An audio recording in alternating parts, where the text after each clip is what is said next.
Hi friend, ಎಲ್ಲಿಗೂ ನಮಸ್ಕಾರ. ಸುಮಾ ಅಡುಗೆ ರೆಸಿಪಿ ಚಾನಲ್ಗೆ ಸ್ವಾಗತ. ನಾನಿವತ್ತು ಪನ್ನೀರ್ ಮಸಾಲ ಮಾಡ್ತಾಯಿದ್ದೀನಿ. ಮನೇಲೇ ಮಾಡಿದಂಥ ಪನ್ನೀರು, ಅದಕ್ಕೆ ನಾನಿವತ್ತು ಪನ್ನೀರ್ ಮಸಾಲ ಮಾಡ್ತಾಯಿದ್ದೀನಿ. ಈ ವಿಡಿಯೋನ ಕೊನೆಯ ತನಕ ನೋಡಿ, ಸ್ಕಿಪ್ ಮಾಡ್ದಲೆ ಬನ್ನಿ ಹೇಗೆ ಮಾಡೋದು ಅಂತ ನೋಡ್ಕೊಂಬರೋಣ. ನಾನಿಲ್ಲಿ ಮದ್ದಿಗೆ ಸ್ಟವ್ ಹಚ್ಚಿ ಒಂದು ಪ್ಯಾನ್ಗೆ 1 ಟೇಬಲ್ ಸ್ಪೂನಷ್ಟು ಎಣ್ಣೆನ ಹಾಕಿ ಇಟ್ಟಿದ್ದೀನಿ.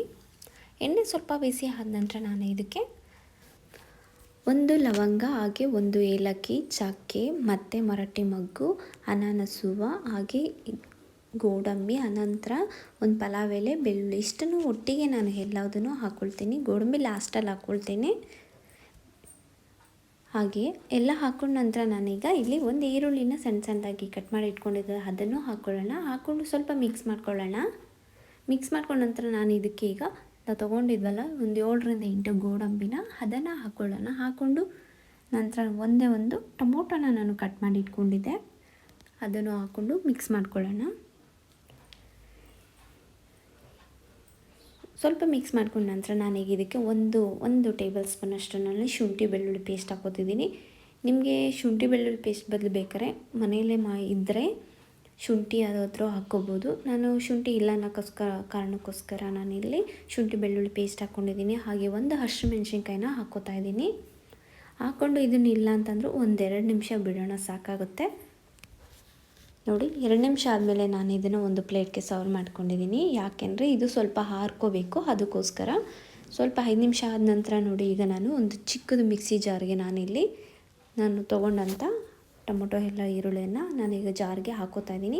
ಹಾಕ್ಕೊಂಡು ಇದನ್ನು ನಾವು ಈಗ ರುಬ್ಕೊಬರೋದ. ಸ್ವಲ್ಪ ನೀರು ಹಾಕ್ಕೊಳ್ಳೋಣ, ಗಟ್ಟಿ ಆಗುತ್ತೆ ಅನ್ನೋಕ್ಕೋಸ್ಕರ ಸ್ವಲ್ಪ ನೀರು ಹಾಕ್ಕೊಂಡು ಈಗ ರುಬ್ಕೊಂಬರೋಣ. ತುಂಬಾ ನುಣ್ಣಗೆ ರುಬ್ಬಬೇಕು, ತರೆಯಾಗಿ ರುಬ್ಬೇಡಿ. ನೋಡಿ, ಈ ಥರ ನುಣ್ಣಗೆ ಇರಬೇಕು, ಫುಲ್ಲು ನುಣ್ಣಗಿರಬೇಕು, ಆವಾಗಲೇ ಚೆನ್ನಾಗಿರುತ್ತೆ ಗ್ರೇವಿ. ಅದಾದ ನಂತರ ನಾನು ಅದೇ ಬಾಣಲಿನೇ ತೊಗೊಂಡಿದ್ದೀನಿ ನಾನು, ಮತ್ತು ಇನ್ನು ತೊಳೆದಿಲ್ಲ. ಅದೇ ಬಾಣಲಿಗೆ ನಾನೀಗ 1-1.5 ಟೇಬಲ್ ಸ್ಪೂನಷ್ಟು ನಾನಿಲ್ಲಿ ಎಣ್ಣೆನ ಹಾಕೋತಾ ಇದ್ದೀನಿ. ಹಾಗೆ ಎಣ್ಣೆ ಬಿಸಿ ಆದ ನಂತರ ಒಂದು ಕಲ್ಲು, ಹಾಗೆ ಒಂದು ಪಲಾವ್ ಎಲೆನೂ ಸ್ವಲ್ಪ ಹಾಕ್ಕೊಂಡಿದ್ದೀನಿ. ತುಂಬಾ ಸಣ್ಣದಾಗಿ ಕಟ್ ಮಾಡಿ ಇಟ್ಕೊಂಡಿದ್ದಂಥ ನಾನು 1 ಈರುಳ್ಳಿನ ಸಹ ಹಾಕೋತಾ ಇದ್ದೀನಿ. ನೋಡಿ, ಈರುಳ್ಳಿನೂ ಹಾಕ್ಕೊಂಡು ಈಗ ನಾವು ಮಿಕ್ಸ್ ಮಾಡ್ಕೊಳ್ಳೋಣ. ಮಿಕ್ಸ್ ಮಾಡ್ಕೊಂಡ ನಂತರ ನಾನೀಗ ಇದಕ್ಕೆ 1 ಟೇಬಲ್ ಸ್ಪೂನಷ್ಟು ನಾನಿಲ್ಲಿ ಧನಿಯಾ ಪೌಡ್ರನ್ನು ಹಾಕ್ಕೊತಾ ಇದ್ದೀನಿ. ಅದಾದ ನಂತರ ನಾನಿಲ್ಲಿ ಒಂದು ಅರ್ಧ ಚಿಟಿಕೆಯಷ್ಟು ಅರಿಶಿನ ಪುಡಿನೂ ಸ್ವಲ್ಪ ಹಾಕ್ಕೊತಾ ಇದ್ದೀನಿ.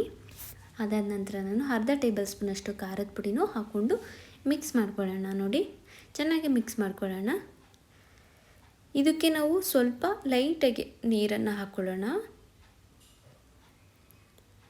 ನೋಡಿಕೊಂಡು ನೀವು ನೀರನ್ನು ಹಾಕ್ಕೋಬೇಕಾಗತ್ತೆ. ಎಷ್ಟು ಬೇಕಷ್ಟು ಸ್ವಲ್ಪ ಹಾಕ್ಕೊಳ್ಳಿ, ಜಾಸ್ತಿ ಹಾಕ್ಕೋಬೇಡಿ. ಗ್ರೇವಿ ಟೈಪಲ್ಲಿ ಬೇಕಲ್ವ, ಅದಕ್ಕೋಸ್ಕರ ನೋಡ್ಕೊಂಡು ಹಾಕ್ಕೋಬೇಕು. ನಾನು ಇದನ್ನು ನೀವು ಎಷ್ಟು ಮಾಡ್ತೀರೋ ಅದ್ರ ಮೇಲೆ ಡಿಪೆಂಡ್ ಆಗುತ್ತೆ. ಹಾಗೆ ನಾನಿಲ್ಲಿ ಸ್ವಲ್ಪ ಒಂದು ಅರ್ಧ ಗ್ಲಾಸಷ್ಟು ನಾನಿಲ್ಲಿ ಮೊಸರನ್ನು ಹಾಕ್ಕೋತಾ ಇದ್ದೀನಿ. ಮೊಸರು ಹಾಕೋದ್ರಿಂದ ತುಂಬ ಗ್ರೇವಿ ತುಂಬ ಚೆನ್ನಾಗಿ ಬರುತ್ತೆ, ಅದಕ್ಕೋಸ್ಕರ ಮೊಸರನ್ನು ಹಾಕ್ಕೊಂಡು ಚೆನ್ನಾಗಿ ಮಿಕ್ಸ್ ಮಾಡ್ಕೊಳ್ಳೋಣ. ಮಿಕ್ಸ್ ಮಾಡ್ಕೊಂಡ ನಂತರ ನಾನೀಗ ನಾವೇನು ರುಬ್ಬಿಟ್ಟಿದ್ವಿ ನೋಡಿ ಮಸಾಲೆನ, ಅದನ್ನು ನಾನಿಲ್ಲಿ ಹಾಕೋತಾ ಇದ್ದೀನಿ. ನೋಡಿ, ಹಾಕ್ಕೊಂಡು ಅದನ್ನು ಚೆನ್ನಾಗಿ ಮಿಕ್ಸ್ ಮಾಡ್ಕೊಳ್ಳೋಣ. ನಾವು ಜಾರಲ್ಲಿದ್ದಂಥ ತೊಳೆದಿದ್ದಂಥ ನೀರನ್ನು ಸಹ ನಾನು ಇಲ್ಲೇ ಹಾಕ್ಕೋತಾ ಇದ್ದೀನಿ. ನಿಮ್ಗೆ ಎಷ್ಟು ಬೇಕು ಅಷ್ಟು ನೀರನ್ನು ಹಾಕ್ಕೊಂಡು ನೋಡಿಕೊಂಡು ಹಾಕಬೇಕಾಗುತ್ತೆ. ನಾನು ಅಷ್ಟೇ, ನನಗೆ ಗ್ರೇವಿಗೆ ಎಷ್ಟು ಬೇಕು ನೀರನ್ನು ನೋಡಿ ಹಾಕ್ಕೊಂಡಿದ್ದೀನಿ. ನೋಡಿ, ಇದಕ್ಕೆ ನಾನು ರುಚಿಗೆ ತಕ್ಕಷ್ಟು ಸ್ವಲ್ಪ ಉಪ್ಪನ್ನು ಹಾಕ್ಕೋತಾ ಇದ್ದೀನಿ. ಉಪ್ಪನ್ನು ಹಾಕ್ಕೊಂಡು ತಿರುಗಿಸ್ಕೊಳ್ಳೋಣ. ಹಾಗೆ ಕಸ್ತೂರಿ ಮೆಂತಿನೂ ಹಾಕ್ಕೋತಾ ಇದ್ದೀನಿ. ಕಸ್ತೂರಿ ಮೆಂತಿ ಹಾಕೊಂಡು ಫ್ಲೇವರ್ ತುಂಬ ಚೆನ್ನಾಗಿ ಬರುತ್ತೆ ಫ್ರೆಂಡ್ಸ್, ಅದಕ್ಕೆ ಕಸ್ತೂರಿ ಮೆಂತಿನ ನಾನು ಹಾಕ್ಕೋತಾ ಇದ್ದೀನಿ. ಹಾಕ್ಕೊಂಡು ಸ್ವಲ್ಪ ಇದು ಮಿಕ್ಸ್ ಮಾಡ್ಕೊಂಡ ನಂತರ ನಾನು ಮನೇಲೇ ಮಾಡಿಟ್ಟಂಥ ಪನ್ನೀರನ್ನ ಹಾಕ್ಕೋತಾ ಇದ್ದೀನಿ. ಇದು ಒಂದಿಲ್ಲ ಅಂದರೂ ಒಂದು 200 ಗ್ರಾಮ್ಸ್ ಮೇಲೆ ಇದೆ. ನಾನು ಮನೆಯಲ್ಲೇ ಮಾಡಿಟ್ಟಂಥ ಪನ್ನೀರು ಇದು. ಯಾವುದ್ರಲ್ಲಿ ಅಂತ ಕೇಳಿದ್ರೆ ಫ್ರೆಂಡ್ಸ್, ಹಾಲಿನ ಪುಡಿ ಬರುತ್ತಲ್ಲ, ಅದರಲ್ಲಿ ನಾನು ಪನ್ನೀರನ್ನ ಮಾಡಿದೆ. ತುಂಬ ಚೆನ್ನಾಗಿ ಬಂತು ಫ್ರೆಂಡ್ಸ್, ಅದಕ್ಕೆ ಮನೆಯಲ್ಲೇ ಮಾಡಿಟ್ಟಂಥ ಪನ್ನೀರನ್ನ ನಾನಿಲ್ಲಿ ಹಾಕ್ಕೊಂಡಿದ್ದೀನಿ. ಹಾಕ್ಕೊಂಡು ಚೆನ್ನಾಗಿ ಮಿಕ್ಸ್ ಮಾಡ್ಕೊಳ್ಳೋಣ.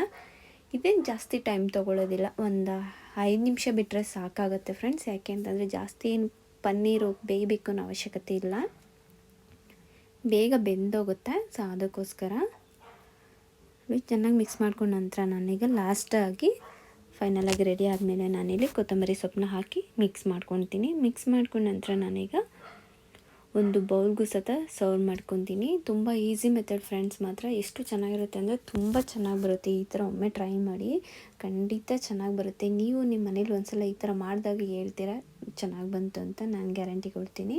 ಹಾಗೆ ಒಂದು ಪ್ಲೇಟ್ಗೆ ನಾನು ಸರ್ವ್ ಮಾಡ್ಕೊಂಡಿದ್ದೀನಿ. ನೋಡಿ ಎಷ್ಟು ಚೆನ್ನಾಗಿ ಬಂದಿದೆ, ಗ್ರೇವಿ ಮಾತ್ರ ತುಂಬ ಸೂಪರಾಗಿ ಬಂತು. ಇವತ್ತು ನಾನು ಮಾಡಿದ ರೆಸಿಪಿ ನಿಮ್ಮೆಲ್ರಿಗೂ ಇಷ್ಟ ಆಯಿತು ಅಂತ ಅಂದ್ಕೊಂಡಿದ್ದೀನಿ. ಪ್ಲೀಸ್ ಇಷ್ಟ ಆದರೆ ಒಂದು ಲೈಕ್ ಮಾಡಿ, ಶೇರ್ ಮಾಡಿ. ಹಾಗೆ ಇನ್ನೂ ನನ್ನ ಚಾನಲ್ ಯಾರೆಲ್ಲ ನೋಡಿ ಸಬ್ಸ್ಕ್ರೈಬ್ ಮಾಡಿಲ್ಲ ಪ್ಲೀಸ್